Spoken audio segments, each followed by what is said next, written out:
Sejahat-jahatnya Fir'aun, Allah tidak pernah sebutkan nama aslinya di Al-Quran. Silakan cek, bahkan seburuk-buruknya Fir'aun tidak pernah disebutkan nama aslinya. Antum silakan cari, di Quran tidak akan pernah ditemukan. Fir'aun itu gelar, Faraoh, Raja Mesir. Silakan cari sampai kiamat kurang 2 hari, nggak akan ditemukan siapa nama aslinya. Itu tuh. Silakan cek ya, sehari lagi buat sadar ngapain nyari itu. Karena yang dipersoalkan oleh Quran bukan namanya, itu perilakunya. Fir'aun sedang menyadarkan kita, setinggi apapun jabatanmu, kau akan terbujur kaku, kau hanyalah tulang-tulang yang lapuk, kau hanyalah kulit-kulit yang membusuk. Lalu kenapa Fir'aun tidak membusuk? Allah berjanji, al-yawma nunajjika, hari ini kuselamatkan engkau, bibadanika, dengan badanmu, litakuna liman khalfaka ayah, supaya kau menjadi pertanda bagi orang-orang yang datang setelah engkau nanti. Akhirnya masih ada orang yang berani mengingatkan kalau orang-orang seperti Jokowi atau istana pada umumnya ini, seperti Mahfud MD dan lain sebagainya, ini kan tahu nih sejarah Fir'aun dalam Al-Quran ini kan tahu. Ternyata di luar istana sudah komentarnya kayak gini. Kemudian tersentaklah kesadarannya, kemudian memperbaiki apa yang salah di istana itu. Fir'aun sombong, tidak ada yang suka. Fir'aun, tahu Fir'aun bu? Toh, itu karena sombong Allah laknat haram masuk surga. Dan laknat Allah bagi Fir'aun sampai detik ini tidak ada yang suka manusia itu namanya Fir'aun. Dia populer, terkenal, ada namanya Quran, tapi tidak ada yang suka karena dia sombong. Mana buktinya? Tidak ada satupun orang di Makassar mau kasih nama anaknya Fir'aun.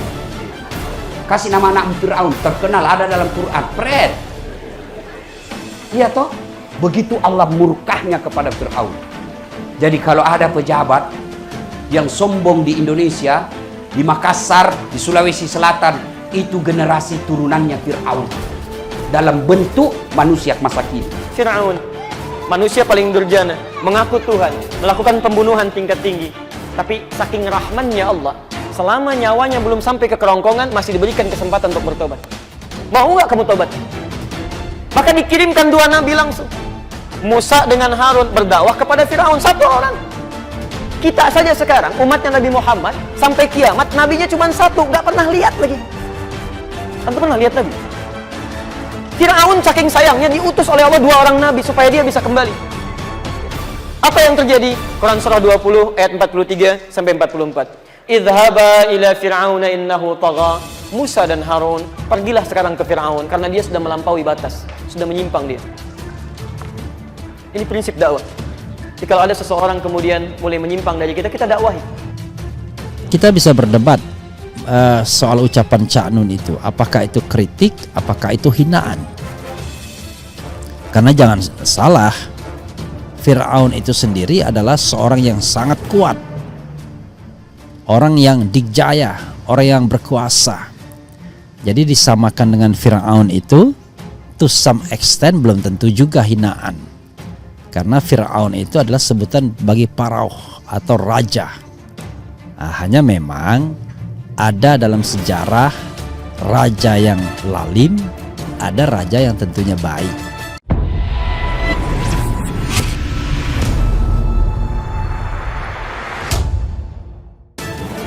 Raja Fir'aun dalam kisah Nabi Musa alaihissalam digambarkan memiliki sifat yang kejam dan sombong. Ia menzalimi penduduk Mesir, terutama pengikut Nabi Musa alaihissalam. Walaupun Fir'aun telah melakukan kejahatan tingkat tinggi, Ustaz Adi Hidayat mengatakan bahwa Allah tidak pernah menyebut nama asli Fir'aun di dalam Al-Quran. Bahkan seburuk-buruknya Fir'aun, Allah tidak pernah menyebutkan nama aslinya. Silakan cek, kata Ustaz Adi Hidayat dikutip dari YouTube Ceramah Pendek. Oleh karena itu, Ustaz Adi Hidayat menyarankan kepada umat muslim untuk berhenti mencela seorang jika mereka berbuat jahat, sebab bisa saja ada orang lain dengan nama yang sama tapi tidak melakukan kejahatan serupa. Yang dipersoalkan di Al-Quran bukan namanya, itu perilakunya. Jika orang berbuat salah pada Anda, perbaiki perilakunya, bukan mencela orangnya, tegas Ustaz. Ketika Anda mencela nama seseorang, barangkali ada orang punya nama yang sama tapi tidak memiliki perilaku serupa, imbunya.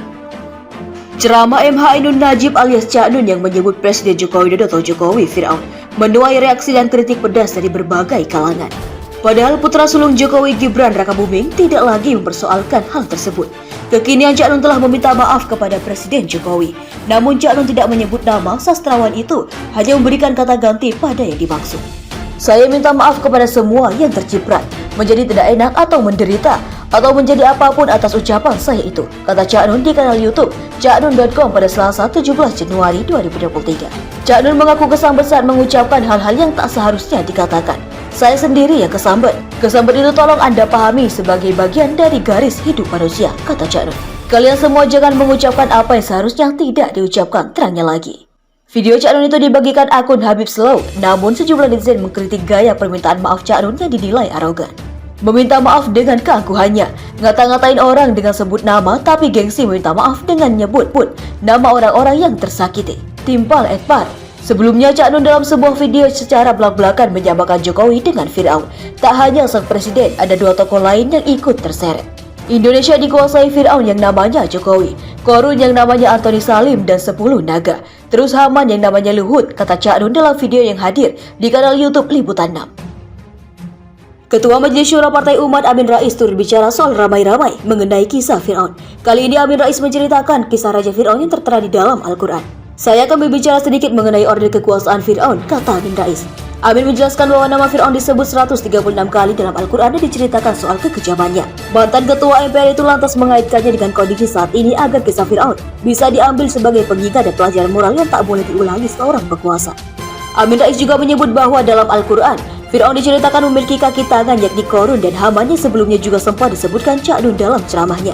Ada elit politik, dalam hal ini Fir'aun ini sendiri. Elit ekonomi yakni Korun yang saking kayanya kunci gudang kekayaannya dibawa oleh 7 orang dewasa saja tak sanggup, kata Al-Quran. Kemudian ada elit teknokratik yang dipimpin oleh Haman, jelas Amin Rais. Mantan pendiri PAN ini pun membahas soal pengikut Fir'aun yang dipakai untuk meneror rakyatnya sendiri yang ia konotasikan sebagai buzzer.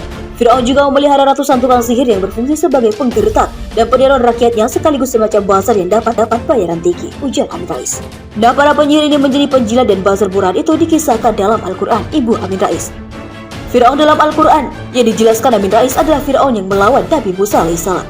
Para penyihir yang meneror rakyat tersebut bertanya kepada Fir'aun sebelum melawan Musa, "Wahai Fir'aun, apa imbalan yang Paduka akan berikan untuk kami bila nanti kita bisa mengalahkan Musa?" tanya mereka seperti dikisahkan Amin Rais. Fir'aun menjawab, "Engkau semua akan saya jadikan orang-orang dengan diriku."